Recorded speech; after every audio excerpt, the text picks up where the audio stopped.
If you are tired of the default color spectrum of the active status and want to change it, this video shows you how to apply color filters to your Facebook Messenger chat interface. To begin, open the Facebook Messenger app on your phone. Then tap on the three horizontal lines located in the bottom right corner. From the list of options, select Settings. Swipe up to scroll down. Under Preferences, go to Accessibility.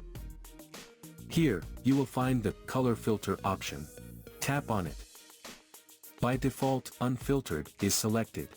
Below, you will find three different color filter options. Tapping on each one will display a preview of how it will appear. Select the one that suits your preference the most. Now, go back to your chat list.